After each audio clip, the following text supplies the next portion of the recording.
On this week's episode of Devil's Trap Podcast, Diana's eyeliner tips. Sisters, not twins. And Liz's guide to hitchhiking. No. Let's do this.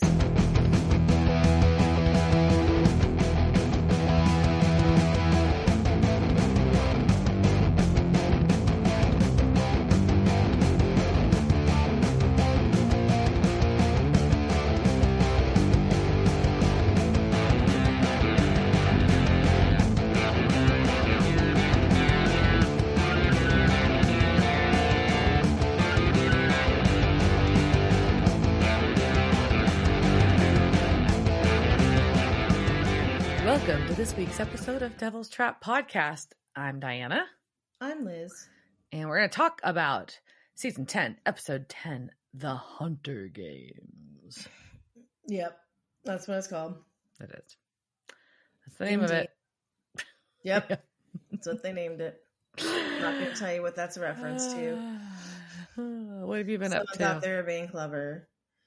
I mean, honestly, I have just been I feel like it's been a lot of errands and getting things checked off. And you've been really productive. You've been giving me the checkbox updates, and I don't mean that you're not always productive, but it was and those are just some of them, stars. right? Those are gold star stuff. Yeah, the super adulting gold star stuff, yes. And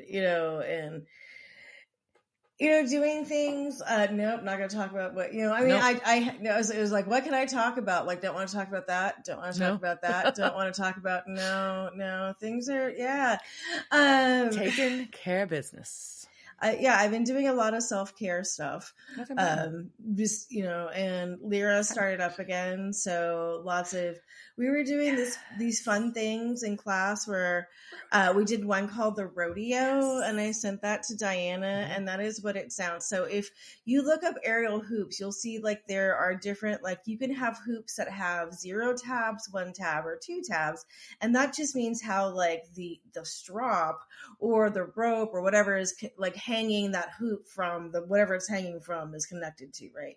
And so if you have 2 tabs, that means that your strap can go out and you can make a triangle with it. Yeah. So it kind of gives you this more interesting way and it makes it more stable if you want to say get on top of your hoop and ride it so you put you climb on top of it and you wrap your legs around it and then through it, and then you hold on to the top, and then and then it's really difficult to get on top of it when there's no those tabs aren't there, and it doesn't seem like it would be hard, but you get one leg on the top and then you're okay, and then you go to put the other leg, and if you don't keep your balance, and that hoop is now flipped upside down, and then you're upside down, and so it was a really fun class, and we did other things. It was a lot of hanging upside down, and then some dumb girl and I think it was there is a regular text chat that I'm included in, and then there is the Instagram chat that I have not included in because I don't have Instagram. And apparently on the Instagram chat, one of these dumb hookers who I don't think listen to my podcast, so it's fine. This young child who I think is 20 was I want more core. Why? Why would you say that? Go do core in your own time, bitch. You get enough core. Don't tell my sadistic aerial teacher that you want to do more core shit. Right. Because I bet there was a lot of core shit. There was, but it was fun. It was a fun class. So I got really sore from that and just in general. And then I got to go I booked myself a massage because I was curled up into a fetal position, and I was nope. If you don't massage, you're going to turn into Mick from Motley Crue, and you're just not going to be able to move at all. And so, yeah. And luckily the lady I who's got really strong thumbs got in there, and she just went to town, and she just went all over my glutes, and she was oh yeah, in your glutes. She was in my glutes, but I'd warned her about the fall, and she was oh yeah, I see that bruise is still there. I'm you don't even know, but yeah, the knot's still there, but she rubbed in on it. But the fun thing that I discovered was that because of the thing that happened on my left side, that I was using my right side for everything, and I also was cheating during aerial class and only doing some things on my right side, and evening out and doing it on the left side because it's easier sometimes to do stuff on your dominant side. And if you're not being watched by your instructor, sometimes you just don't do both sides. Anyways, I'm a grown adult woman. I don't have to do everything. Okay? Do what I want. Do what I want. So, but yeah, apparently my right side was fucked. Uh-oh. And like she like touched it. It was like, oh my God. Like I didn't know that hurt. Like until like I was like, okay. So yeah, that's what's going on with me. Lots of getting rubbed and getting poked and all sorts of stuff. Sounds like and yeah, it's March now. Spring is here. It's almost like warm enough to go outside. Except we had like this weird like windstorm. We had a haboob. Shit that it's called a haboob. It was a haboob. Well, the windstorm wasn't a haboob. The dust like storm that rolled boob? through afterwards. No, it's the term for a dust storm that blew up after our wind. We had a windstorm with like thunderstorms. It was crazy. We had tornadoes up here. Yeah, we didn't get any of the. We didn't get the thunderstorms. We just got 45-mile-an-hour winds that were just like fucking all my shit up. 70-mile-an-hour winds. Oh, it's also stupid. Well, they're being stupid. Stop it. But then in the afternoon, like the storms went away, la-di-da, and then all of a sudden everything turned hazy and orange, like a cloud cover in orangish because of the West. That sounds Texas like a tornado, dust. though. Like if it I see, did look like that, but we had to look it up, and it wasn't. It was not tornado. It was because it wasn't raining or anything else. There was no storms. It was no tornado. It was just the dust storm. Then it blew through. Demons. And it went away. It's an omen. That's true. So everybody's allergies are fucked. I bet. But yeah, I had my big old event, and now I'm chilling a little bit and getting our studio put back together. If you see my beautiful backdrop, working on it, please show it. We'll see. But yeah, that's my life right now. Ta-da. Yeah, I do have in one of my group chats an annoying set of old men who like to critique guitars. Oh. And I want to send them that, and then like Nigel will just like bitch, and I'll be like, you fucking old man. I don't give a shit what you think about that guitar. It looks pretty. Anyways, they're pretty. That's what's important. I'm sure they sound fine. Oh man! All right, let's talk about this episode. Yeah, so this is the Hunter Games, and it was season 10, episode 10, so 10-10. And this first aired January 20th, 2015. So, oh my God, it's 10 years ago. I know, it's crazy. And this first, so I said that, it was directed by John Badham, and we last saw him direct season 9, episode 11, Firstborn. It was written by Eugenie Ross Lemming and Brad Buckner. We last saw them do a bunch of stuff in season 9. And so, but I think it's funny that we start this episode off with Crowley walking down a hallway, getting stabbed a la Caesar, when today is the Ides of March. Oh, that's funny. You're right. Ta-da! And then you stab Caesar! You stab Caesar! This is a main reference to what happened in Rome, is the monologue in Mean Girls. Yeah. There we go. I think it's fine. So yeah, so it is fetch. So Crowley is getting stabbed until he is awoken by a very concerned Rowena. Yeah. So yeah, she's so concerned, and he calls her an evil bitch, and she corrects him to evil bitch mother.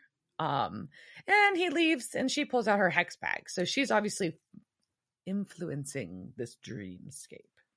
Yep. And then we get some really good close-ups, and we'll get them throughout this episode, of how bitching her eyeliner is. And I know she has a team, and I cannot, like, it's so high. Her wings are so fucking high, and that's so hard to do. Like, I tried to do my wings high tonight, and they're a little thick, but definitely they're sisters, not twins. And no, I can't. Sisters, not twins is the rule. It's fine. I know, but I'm gonna have to study it, because she's got a deep hood too in her eyes, like I do. So like you should be able to do it, but it was also very smoky too. Like it was a smudge thing. So it did have a smudge to it. Yeah. And this is your report on Rowena's eyeliner for the day. They will be. This will happen over the next 5 seasons. I will tell you, because she has really good eye makeup. She does have good eye makeup. And also, I feel like it's eye makeup that affects me, being the small, pale, sometimes red hair. We're of the peoples. Oh, back at the bunker. Yeah, so back at the Dean bunker. is sitting on his bed, and he is continuing to have flashbacks to the bloodbath / massacre of killing Randy and Salinger and the henchmen. Randy. So back on the library portion of the bunker, Castiel is talking to Sam about how Claire will not talk to him. And we forgot a thing. We do, which is news on the supernatural. Oh shoot. So it's not an official segment, but we do talk about it. So that just reminded me. So real quick, we'll just, it's fine. We'll do it now. Breaking news. Breaking news. So Cass is now also going to be in The Boys season 5. So now it's confirmed that we will have Jared Padalecki and Misha Collins in Boys season 5. We don't know if they'll be together. We don't know what they're doing, but that is a happening. Yeah. Okay. Back to this thing exchange with Sam and Cass. Sorry about that. It was important. Sam is reassuring Castiel that Castiel tried to do the right thing and that Randy was using Claire. And he's like, Cass is like, that's fine and true, but she loved him because he was kind to her. And that's sad. Yeah. But anyways. So Dean shows up and he's like, yes, by the way, that was a massacre. There was a time that I was a hunter and not a stone cold killer. And I crossed the line. Mark Cain's got to go. I mean, at least he's taking responsibility for what happened. He's owning it. And he's like, we've got, this is happening. Let's find a solution. Let's keep going. Right. And valiant haired Sam, because he's very Prince Valiant right now. He has found nothing in his lore. Nope, nothing in his lore. And Castiel is going to be super helpful and share that this is like really, really, really, really, really hard to do. He's like, maybe if we had the missing demon tablet, and they're like, where the fuck is that? We're like, we don't know. We forgot about that. I don't know. Maybe it happened with Kevin. Who's Kevin? What happened to Kevin? Anyways, so maybe there's another way. So we cut to your favorite, Rowena, and she is searching Crowley's stuff, but gets interrupted. She's snooping. Snooping Mom by Gerald. And he's like, Guthrie, not Gerald. Sorry, Gerald did. Guthrie. I know. I almost called him Gerald originally. Yeah, it's just because the G's.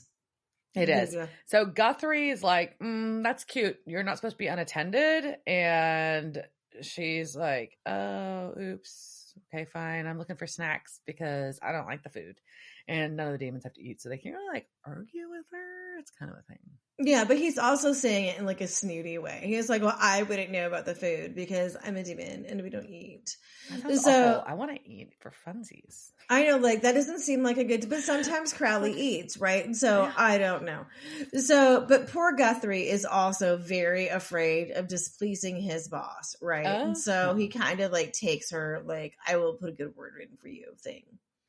Yeah.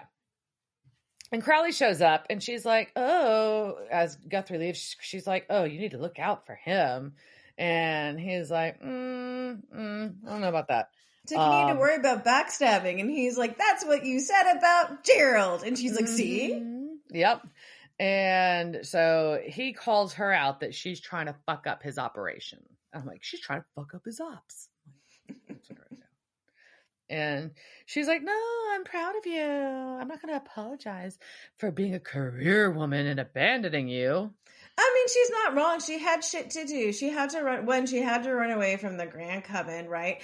And she left him in a workhouse. It's not like she just like left him on the side of the road. She left him with people and she just had shit to do, So anyways, so we go from that to this playground where Cass is there with an adorable Death Rock girl. And I was like, oh man, I miss Death Rock girls.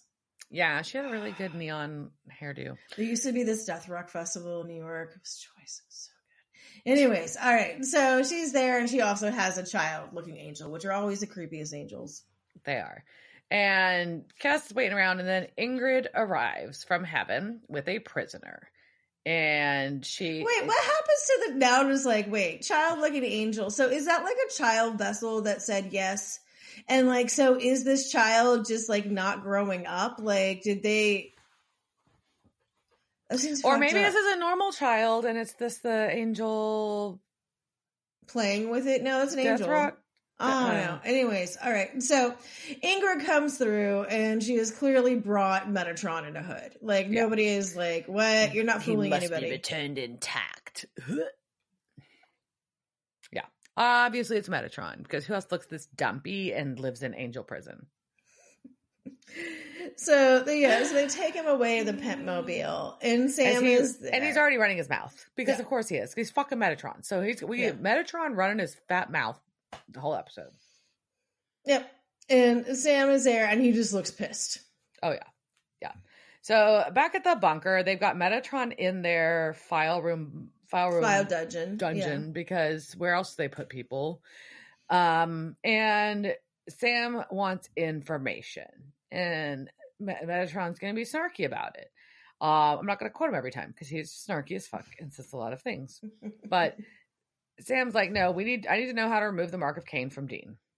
And Metatron is assuming, though, that Dean is currently a demon, or that he has gone, quote unquote, nuclear, or is a maniac. And he thinks it's all fucking fantastic, and says that if you want his help, you've got to keep Dean on a short leash. Yeah, and Sam is just like, I don't give a fuck what happens to you. Like, no one does, right? So then we go to the Astoria Hotel, which we have seen before.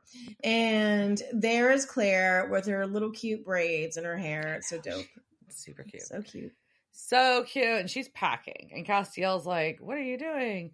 And she's like, I'm leaving because I don't want to stay with you. And it's creepy because you look like my dad. He's dead. And your friend killed Randy. And he's like, well, I feel really responsible that your life's fucked. So I feel like I should like stick with you and like try to like help you out. And she's like, no, I'm good.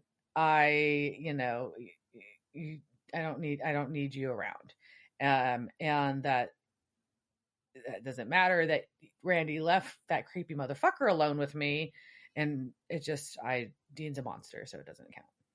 I don't know. It's a stupid argument. Yeah, but then Cass tells her that it's possible that there is a little monster in all of us, and then Lady Gaga left. So Claire then leaves to go off on her own, and because that seems wise. So then totally. Claire is just making all of the smart choices this episode. So then we go back to File Dungeon. And Metatron's still running his mouth, like I said, he does this whole fucking episode. But Dean's like ready to kill him, and I like that Sam calls Metatron a dickwad. But Metatron finally does tell them that they need the first blade. So he's just like, yeah, I'll help you. You've got to go get ODT. And then Sam and Dean are going to fight over whether or not they should get it, and guess which side Dean is going to fall on. Yeah, of course he's going to get it. So he gets on the phone to go call Crowley. Duh. So Dean just really wanted an excuse to call Crowley, probably. I think so. And I think Crowley is just way too excited for Dean to call him. Mm-hmm. He is not sad about this. Rowena's having tea and wants to talk about lullabies. But Crowley is just like really excited about the fact. Well, Crowley calls out there were no fucking lullabies. He just got dosed with whiskey. But he is very excited to answer Dean's call and runs out to go do that. Poofs out. Yeah, he leaves the fuck up. And that leaves Rowena alone to do her business. And then she takes out some big ass scissors. And scissors. They're big ass. They're shears. They're gold. They're awesome. They look like you're about to like open a town or something. And then she cuts some fabric. Cuts a tie. Cuts out part of his tie in his locker. Claire is hanging out at a pool hall by herself. This girl does not look old enough to be at a pool hall by herself. Yep. And then somebody would have called this out. Well, she's pretty and blonde. So Claire is, and she is telling these strangers her couple. Very personal business. But it's also a really weird story to tell. Like, I don't know. Both things, like, I mean, the fact that this couple is into whatever is happening or what she, like, all is no, red flags. What the fuck is wrong with you, Claire? So all the red flags. And they're like, that's why we keep moving and we don't have any home. We're drifters. So you should hang out with us, you young cute child. Ugh. And Castiel is blowing her up. And the chick's like, anyways, it's just gross. I don't know. They're so creepy. Yeah, no, this is obviously like the PSA on why you shouldn't run away from home. So, right. So the drifters just looking each other away, and they're just like, we're gonna murder you. Like, it clearly says that on their face. Like, there should be like a type screen that just says murder child. Yeah. So then we cut from that to an alley, an underpass, a side of the road. It's an alley thing, I think. And Sam and Dean have met Crowley, and he is pissed that they want the blade. But while they're having this conversation, we get a lot of back and forth because Rowena is doing a ritual with she's crafting with animal bones. Yes, with animal bones and bits of Crowley's tie. I know she's like doing a spell, but I also like to think she's making like the cute little taxidermy animals that have like, like they have little like stories, like like a little bird skeleton with a little cape on.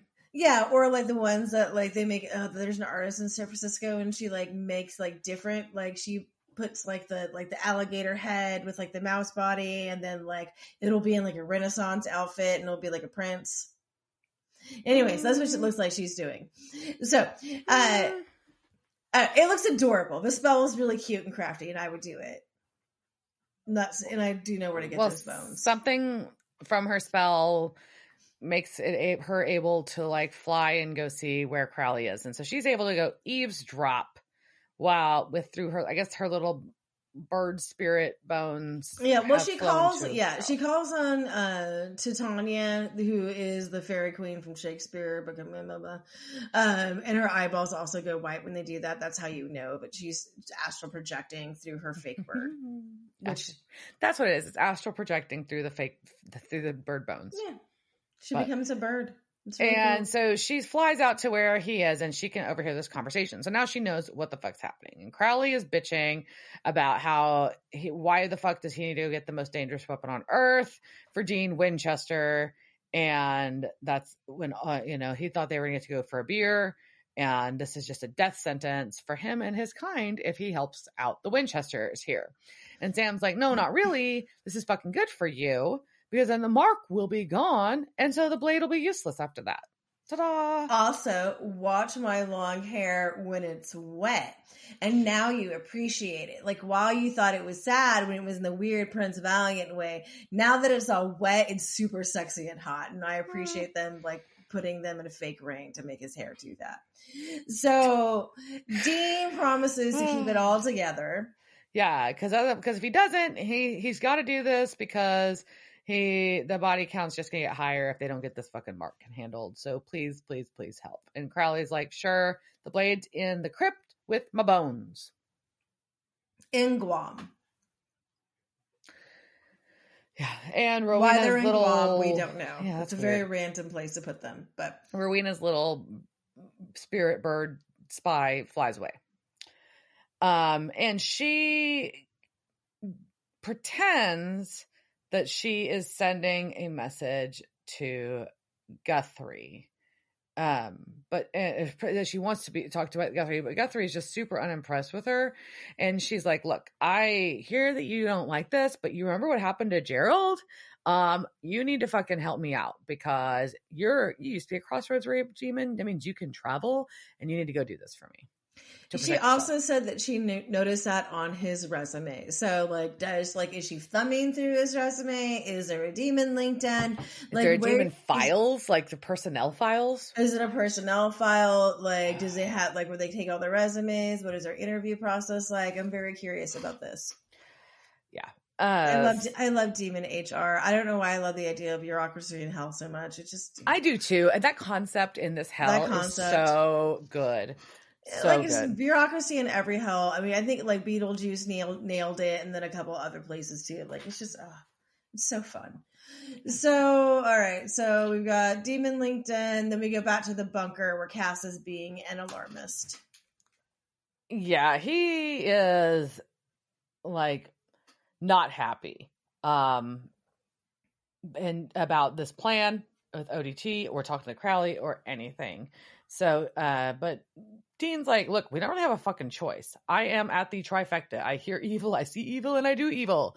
Let's fucking unfuck this. So let's unfuck this. that's my interpretation. And Sam's like, no, you've got enough to deal with Claire, Cass. Don't worry about it. And he's like, no, but she's fucking gone. She's full of rage and she's gone. Claire's full of rage. Full of rage. She is a teenage girl and I do not know what to do. Yeah, it's called angst. Just saying. I mean, she's like a teenage girl filled with trauma, and like so it's hormones with like just all. It's not great. So Cass is like, "Hey, well, why don't you get together with her, Dean? Because you're both messed up humans, and then you can explain why you murdered her only friend." Yeah, that'd be a great scenario here. Because she won't talk to Cass, so this might be the next best. Dean's like, fine, I'll fucking call her. And Cass shares how much he loves texting with her. He's very excited about texting with his emoticons. Yes. And those were the first of like original emoticons, because this was 2015. And even though that was only 10 years ago, it was a fucking lifetime ago. It was. So Cass is just very impressed that Dean is calm. But he's too calm. Yeah. They don't trust this. Sam's like, that's a terrible sign. He's too calm. Not good. Seems good on surface, not good in reality. And Crowley has decided to go retrieve ODT. So he goes to his crypt and he opens the lid of the coffin. And there's a fancy box that he stores ODT inside next to his bones. And shocker, it's fucking empty. Oh no, it's gone. Yeah. So we cut to his throne where his mom's sitting. And she's sitting there because of her sciatica. So she needs a firm place. She needs a firm thing for her booty. That sounds awful. Anyways. Guthrie enters with a package, and he says that is only willing to personally deliver this to the king, and so she compliments him and then stabs him and takes the package. And Crowley comes in at this time. Of course he does.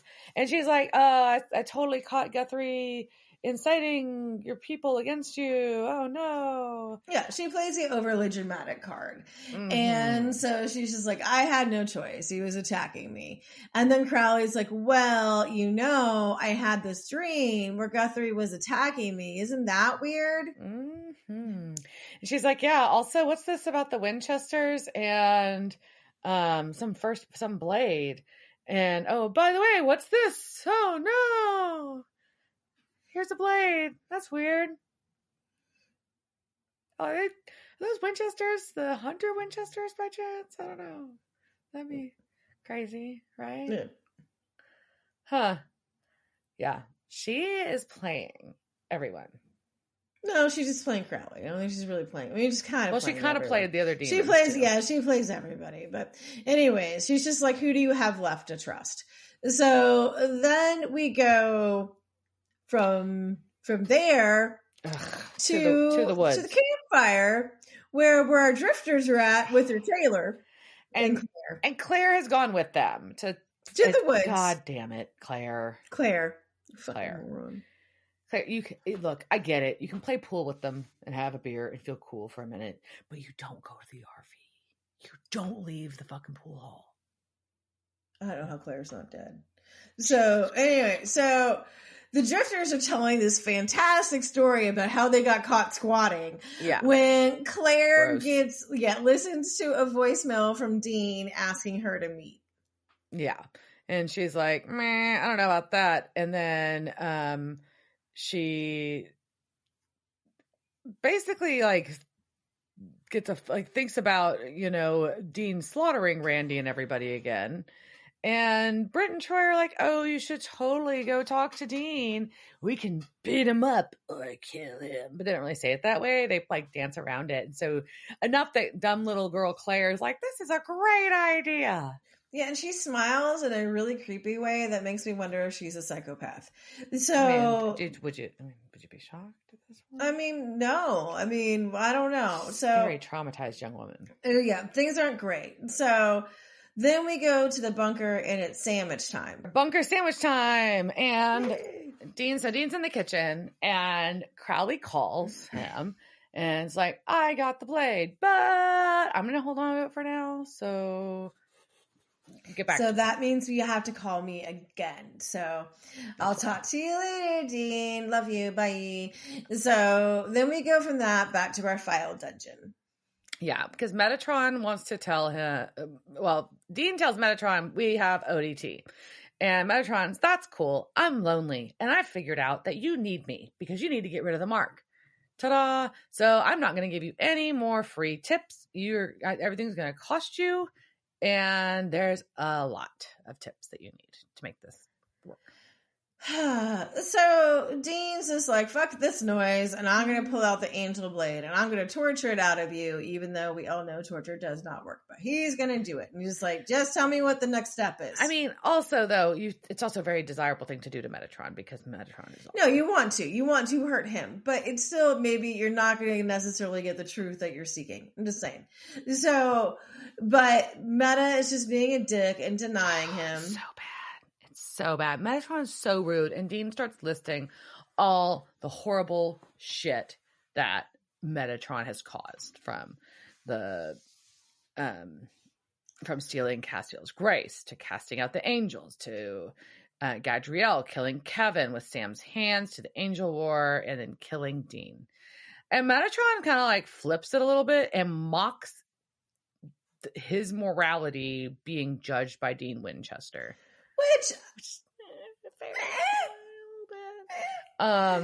So Dean punches him in the face a lot. And then we get some weird shit. And again, part of it is Metatron just trying to piss Dean off more.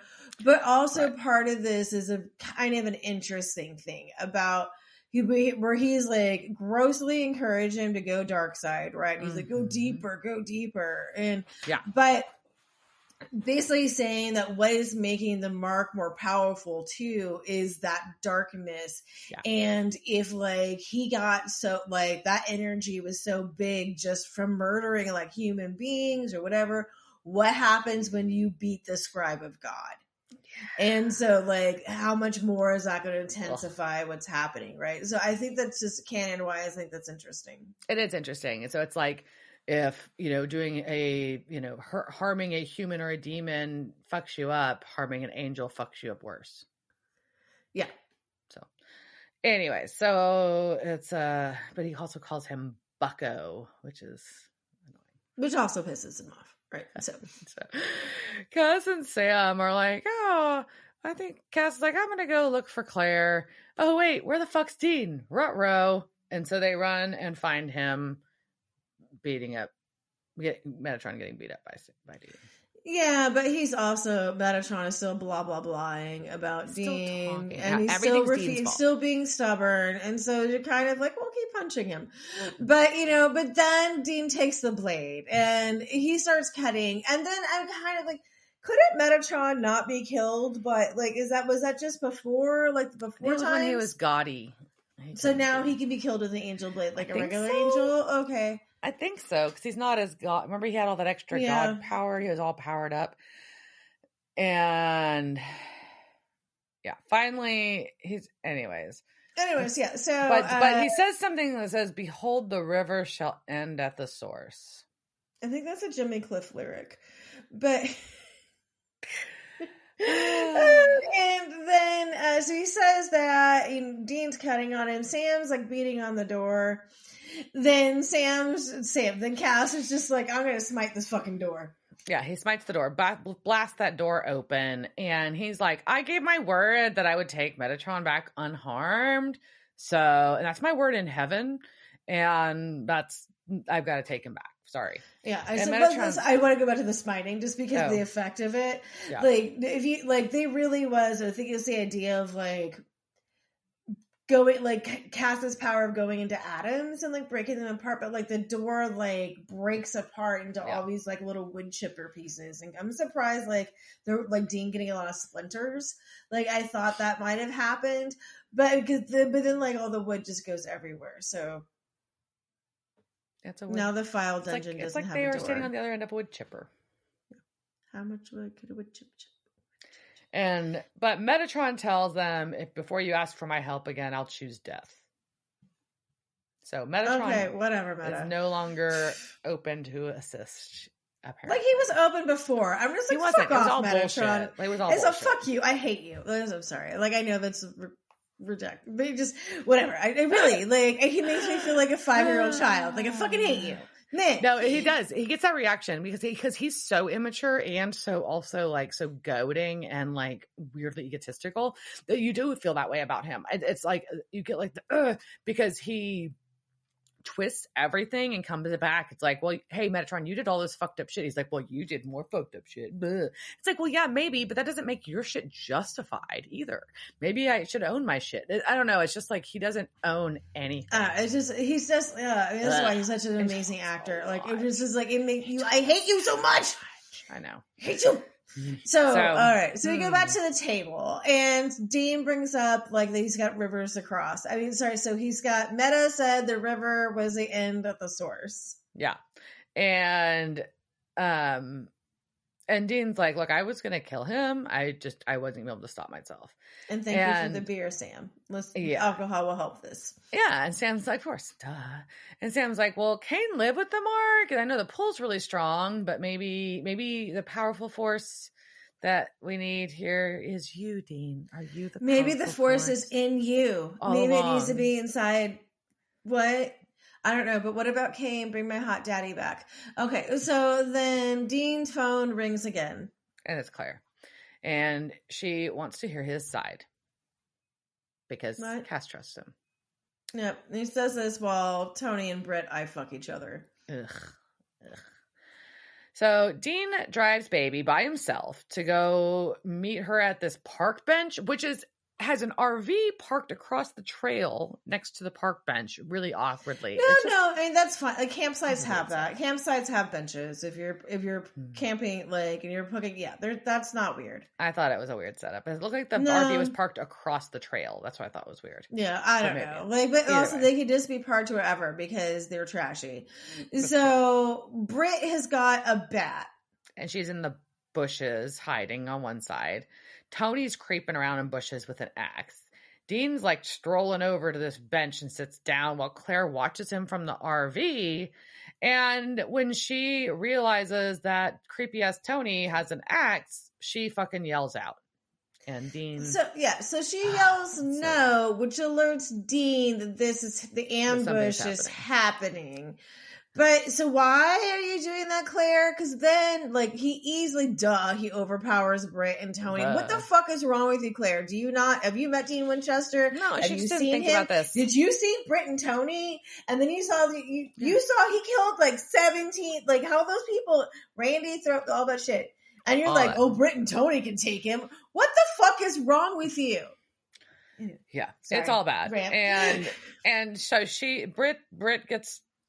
Anyways, he gets Britt, fights Tony, gets the axe. Claire's yelling.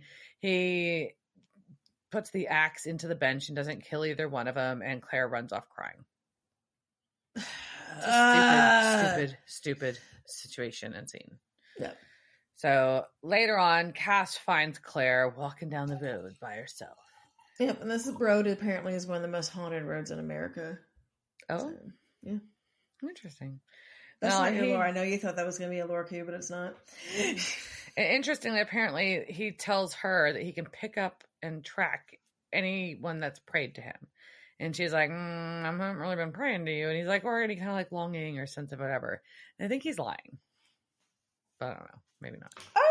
She could just be on the road and being like, fuck, I'm worried about being by myself. And he can pick that up. I mean, that's an angel thing, right? So, and I could also see her being like, she's scared and she wants help, right? So that's true. That's true. It was just a weird way that he framed it. Yeah. And she's like, hey, by the way, I thought about what you said. Maybe I do need to do things differently. And maybe I do have a little monster in me too. Yes, you do. Because you tried to set up like someone else to get murdered for you just tried to murder somebody. That's a little monstery. It's a little bit. It is. It qualifies. And she's like, look, I don't really want to go with you because this is still weird that you look like my dead dad, but we can keep in touch. Is that cool? And he's like, that's cool. And drives away. Okay. So, and she also has told him that nobody will pick me up while I'm with you in this car. I'm like, girl, one, it looks like your pimp's car. So yes, they would totally still pick you up. Yes. 2, stop hitchhiking because you were going to die. And also, like, what the fuck is wrong with you, Cass? Why are you driving off and leaving the small child alone in the middle of the road? For fuck's sake. So, I mean, what do? She's a minor child. You don't have custody. I mean, I guess he could say he has custody. He could fight that shit because he could pretend to be Jimmy. But just in general, Dean, Sam, all of you know, it is not a good idea for a 16-year-old girl to be fucking hitchhiking around by herself. So I'm going to tell you a reason why. So this is Lore. Lore?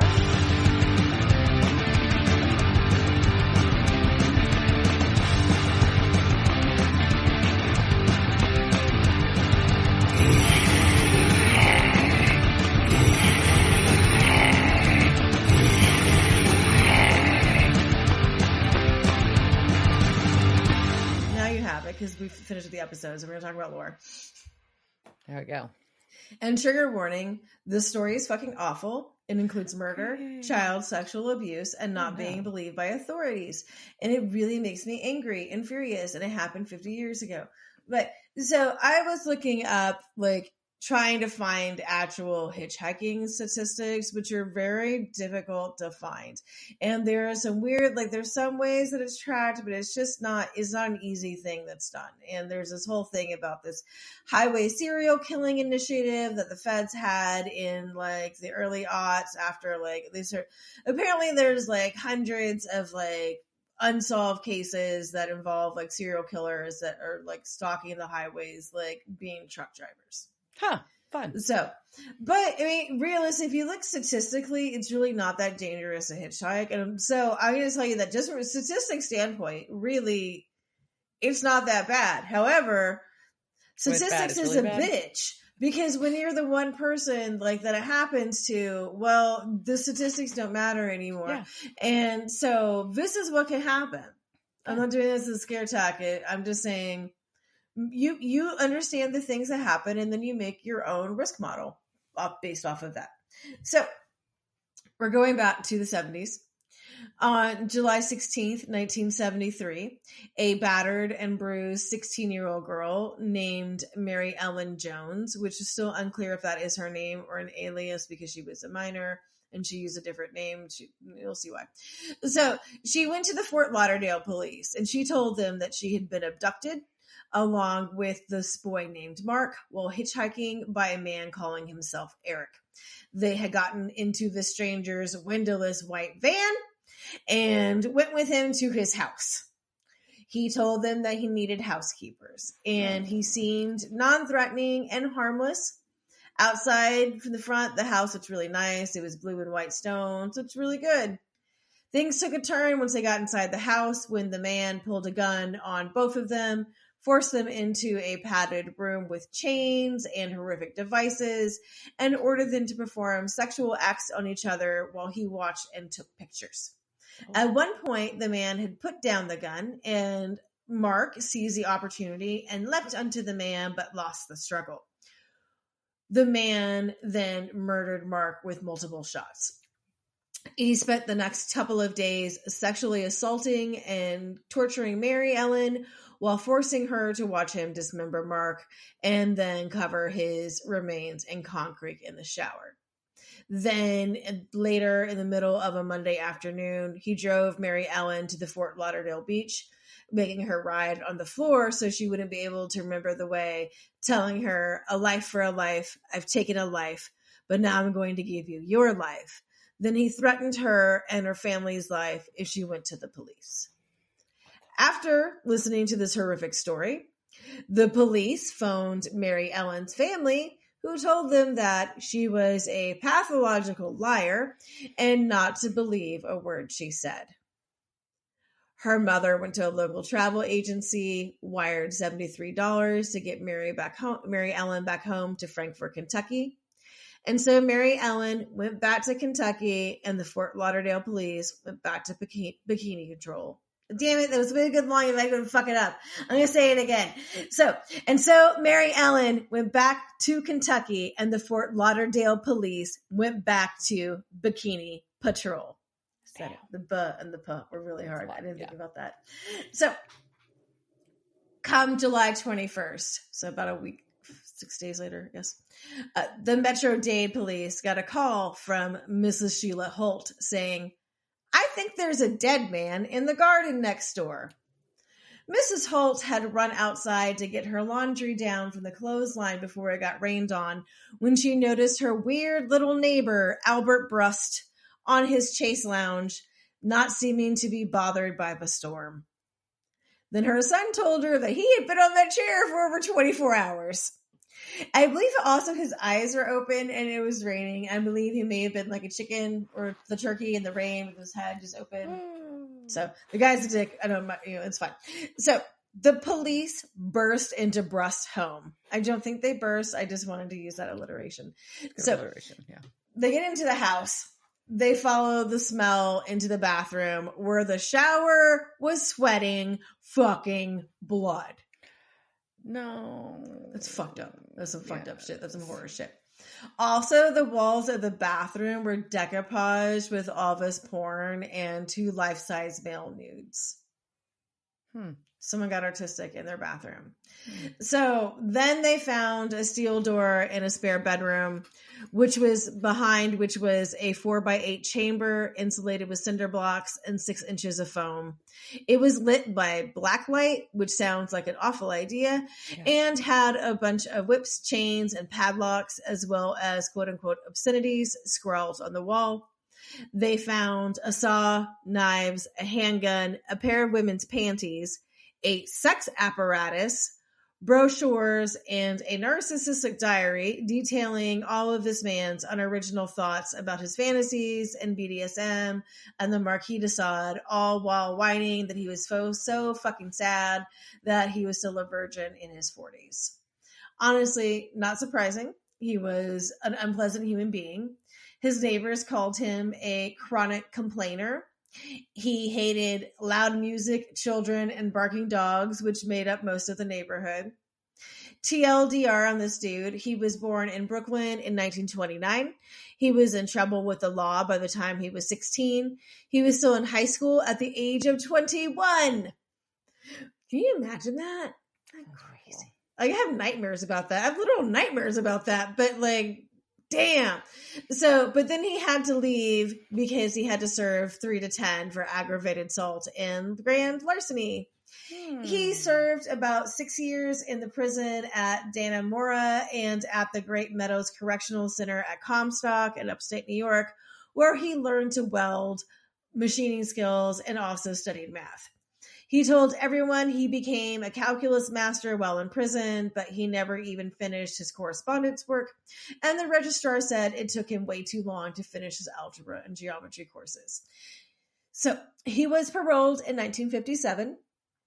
After he got out, he got this giant motorcycle that looked like a cop's bike from a distance. And then he got into a bad accident in 1968 that put him in a hospital. It's unclear what injuries he had, but it is likely there was some head trauma, as he noted headaches while complaining later, which is always something to be cognizant of during these things. That they always say that's kind of one of the things that can be related. So he moved to Florida in late 1970. According to the Tampa Bay Times, his Miami neighbor, Richard Dew, said he was a small man trying to make it big. He was only about 5 feet 4 inches tall. He was a real grouch. He told me, "I work for Dade County. I could have you locked up." His co-worker thought that he had a marvelous memory and was self-educated. "I'm a college graduate, and he made me feel stupid. He thought everyone was stupid but himself." Yep. So back to his shitty diary. It was titled The Ultimate Solution and was dated from April 1970 through July 1973 and was filled with pseudo-intellectual garbage. It ended with the ramblings of a madman because realizing that if you put a body in concrete in the summer in swamp-ass Florida, it's going to start to ooze. He decided he miscalculated. This is his quote. I have miscalculated. However, I don't know why I think his voice is this. This is what it is. So, however, I know I could save the situation by a lot of disagreeable work, but I could see no good reason for going on. What would come next? The whole business is not worth it. Life is not worth the trouble after all. Death comes sooner or later. So why not sooner and save yourself all the trouble and pain of living? Once born, make haste to pass the gates of death. One factor in my decision is my clearly declining health. I now suffer foot pain, both feet, plus shoulder, probably bursitis, whatever. In addition, there is the vascular problem in my right arm, the pins and needles sensation that indicate a circulatory disorder. Add to it all my diabetic tendency and the inevitability of insulin dependency. So, he, in his diary, says that I have all this foot pain and my shoulder hurts. I mean, I also killed somebody and like raped and tortured a girl for a couple of days, and I poured concrete all over this dude and he's starting to ooze and the cops are probably coming. But also, like, my feet hurt. My feet hurt and my hand tingles. My hand tingles, and I'm probably diabetic.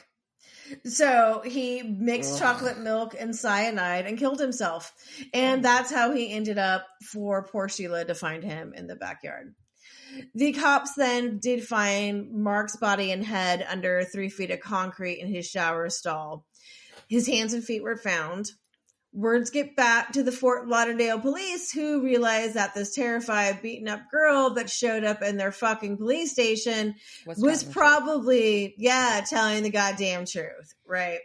So, but also maybe Mary Ellen was running away for a reason. Mm-hmm. So, in the Tampa Bay Times, after the truth came to light, Mary Ellen's father was quoted as saying, "She's a pretty girl. I don't understand why she gets herself into these things." Yeah, you're going to get more infuriated. Like, it gets worse. Like, I told you, like, I was so mad about the story and it happened 50 years ago. So he said he and his wife planned to have the girl checked out by a psychiatrist.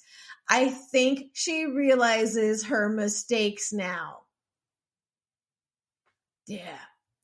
So this content then is from a 1973 Miami Herald article, which does not like the town of Frankfort, Kentucky, where Mary Ellen and her family are from. This is from fucking shade. The biggest events in Frankfurt the week Mary Ellen was returned were the Lawrence Welk Show live at the Sports and Convention Center, religious revivals at 2 of the community's 38 Baptist churches, and the third time showing at the Capitol Theater of the town's favorite movie, The Sound of Music. There were 4,100 of the state capitol citizens present to sing along My Old Kentucky Home with the Welk Band. That same night, Mary Ellen, 50 miles away in Louisville, collapsed in hysterics while talking about the macabre murder she witnessed in Miami. Whisked into the hospital as soon as her earlier stories were proved to be true. The girl had undergone batteries of medical tests. That's fucking shady as fuck. No wonder, she wanted to, I mean, granted, I wouldn't want to see the Lawrence Welk Show either, but what the fuck does that have to do with this girl who just got assaulted and, witnessed a guy dismembered? So fucked up. Yeah, this is what long-form media used to be like when we didn't have, the revolving thing. I'm just saying. Oh, yeah. So, the family lawyer, Joseph J. Leary, 66, had become the spokesperson for the family when they could learn to keep their mouths shut. So Mary Ellen's mother was known to complain to her friends that Mary Ellen had been nothing but trouble since she was born. She was an RH factor baby. They had to basically empty her blood and give her a transfusion. How dare this baby make so much trouble for her parents? Troublemaker. True troublemaker with Oh, but Medical also conditions. with your medical conditions that were How my dare fault you. because they come from anyways. So, but people in the town said Mary, and then that was her fault. It wasn't her fault, but you know what I'm saying. So people in the town said Mary Ellen's mother was also a rebellious teenager who tried to drop out of school and get a job, but until her mother showed up and had her fired. This is also why I just don't live in small towns. So the townsfolk also and the lawyer were just wanting to point out that her mom and her dad were ardent Baptist church people. So they were good Christians. And so we don't know why Mary Ellen is such a troublemaker. Her dad did commute 100 miles round trip a day from Frankfurt to Louisville to work at GE's Appliance Park, which at that time employed 21,500 Kentuckians, which was more than the population of the town of Frankfurt. Right now it says it's 15,500. At least it's still there, but it's 10,000 less. So it sounds like Mary had some serious issues, at least with one of her siblings. I'm going to quote the Herald again here because it's hard to tell if it's Mary Ellen's brother that said this or just this writer's horrible opinion. Quote, Mary Ellen, the wildest and youngest of 4 children, and not as pretty as an older sister, was taunted upon her return by her 19-year-old brother, a University of Kentucky engineering student. He said she brought it on herself if her story was true, an opinion the boy still holds. I was not concerned at the time, and I am more concerned now about what this did to my parents, the brother said. When Mary Ellen gave her police report, she said her first sexual experience was with her brother when he was 15 and she was 11. So I'm not sure how that even came up during the police interview, unless she was like, I ran the fuck away from my house because the shit happened, which I can see her saying that, right? Then this lawyer, Leary, is supposed to be the family spokesperson. He throws Mary Ellen even further under the bus, saying this was an example how Mary Ellen liked to lie. I assume he sounds like Foghorn Leghorn. Well, I assume that's the first time I ever heard that. I can't do that accent, but just picture Foghorn Leghorn saying this. So, I have no knowledge of any sort from which I could deduce such a thing, and I don't believe it. If the girl said it to me, I would tell her she was lying. Leary concurs with a psychiatrist who has examined the girl and urges psychiatric treatment for her for as long as the parents can afford it through health insurance and their combined $300 a week income. What the actual fuck? What the fuck? What? I mean, she probably does need some psychiatric. She was care. raped for she was locked in a tomb and raped for 2 days while someone dismembered a person in front of her. I would say therapy, like, I know this is the 70s and we're not like really into like therapy and shit yet, but come on. And so, in regards to Mary Ellen being in the hospital, Leary said, the idea of keeping her in the hospital is to afford her the benefit of whatever physical and psychological care she may have need of. They had given her a brain scan, and the doctor did not imply, but did not eliminate the possibility that she has a brain tumor. I don't want you to report that, and if you do, I will deny it. 2 days later, he said he had not heard from the doctor. I am certain if they discovered a tumor, they would have reported it to me. What the fuck is a tumor? It has to do with anything. I don't know. So they planned on keeping her in the hospital for at least another week, and the police were planning on bringing her photographs to look at, which I'm sure she enjoyed. She was not given any real clothes. She was forced to wear a pink nightgown, which is just hell in itself, and bedroom slippers. I'd be mad. So it depends on the nightgown. It just depends on it, but I'm probably really mad. So she said she wanted to leave and go play softball. So the lawyer was trying to keep her sealed off since she had run off twice before she ended up in Florida. In June, after she and 3 of her friends met in summer school, which she was taking after having flunked her freshman year, they ran off to Bowling Green, Kentucky, which is about 150 miles from Frankfurt. but school just didn't hold her interest unless the subject was cool, and there wasn't a cool subjects. So it wasn't any surprise, like after that Bowling Green trip, that they dropped her off at math class and she walked through the front door and out the other side into the car with her friends that they went to Bowling Green with. So there was 2 boys and a girl. So I don't know if they were coupled up or not, but the car was owned by the boys, and they were like, fuck it, we're going to Florida. So that they left summer school, went off to Florida. That was July 11th. They made it to Fort Lauderdale 2 days later. That's where they met 16-year-old Mark Bernard, who, and Matt, the lawyer's trying to justify Mark Bernard Matson. The lawyer was trying to justify Mary Ellen meeting him, being like, she was a nonconformist. She was not entirely a one-man woman. I would like to remind you that Mary Ellen is 16. Yeah. So she met a cute boy and she wanted to hang out with him because she's fucking 16, right? Yeah. Mark was also from a small town, Washington Courthouse, Ohio, and described as a typical boy. He just showed his ornery sometimes by his cousin, Wally Matson. His father was a corrections officer and his mother was a nurse. His grandmother described him as a good boy, a homey boy. And, just seems like a really normal kid, played basketball, didn't really have a lot of, they said some not great things about him, just not flattering stuff. Look, your friend dies, say nice shit in the paper about them. So I'm not slapping her if you, you don't need to say the things that are just rude. Yeah.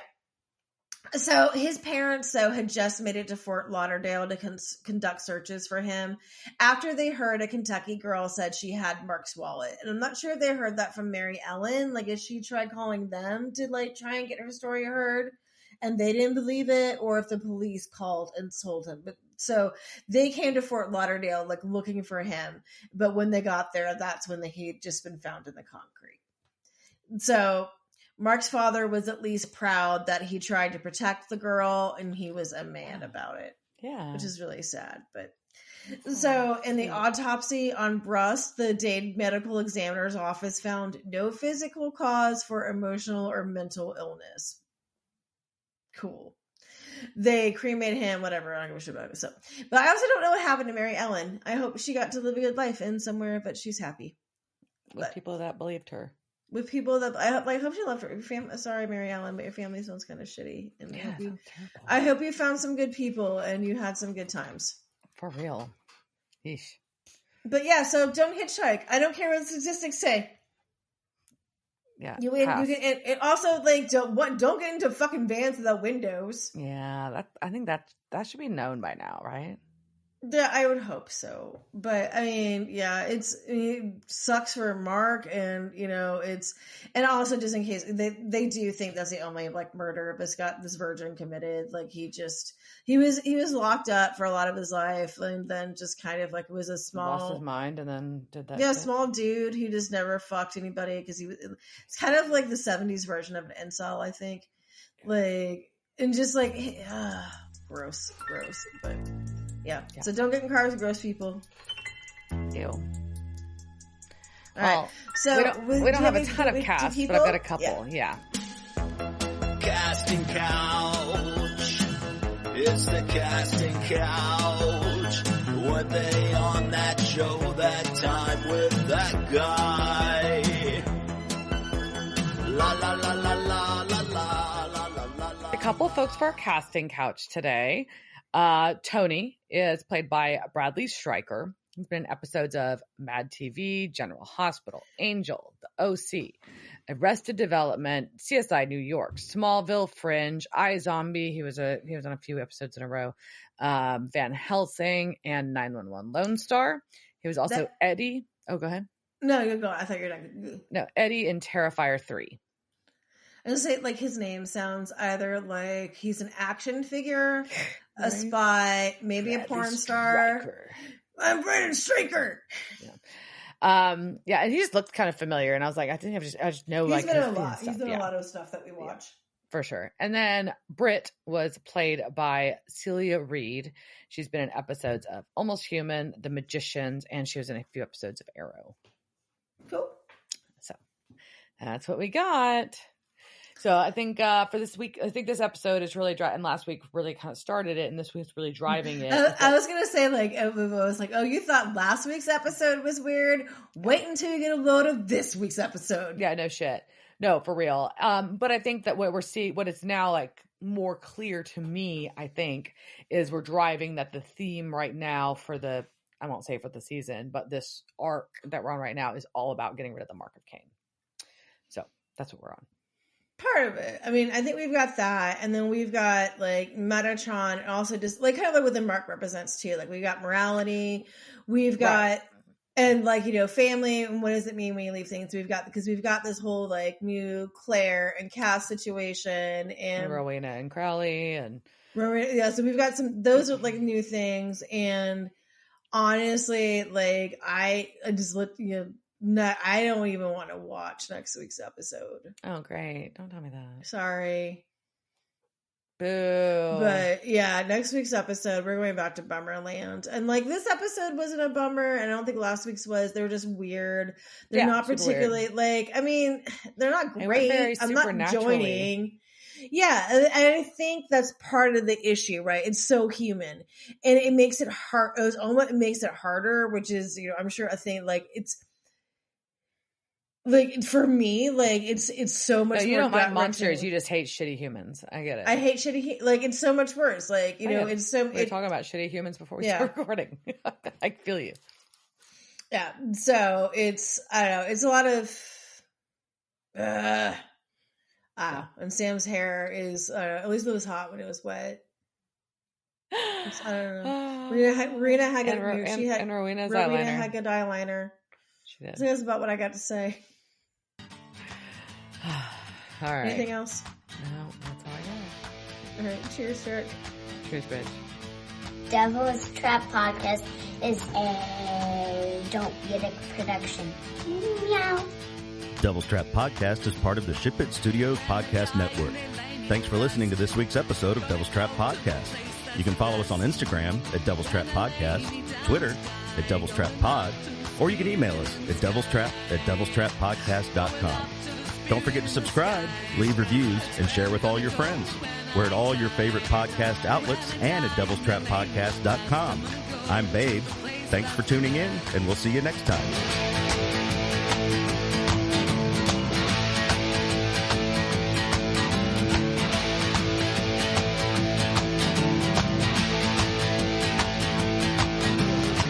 Going up to the spirit in the skies. That's where I'm going.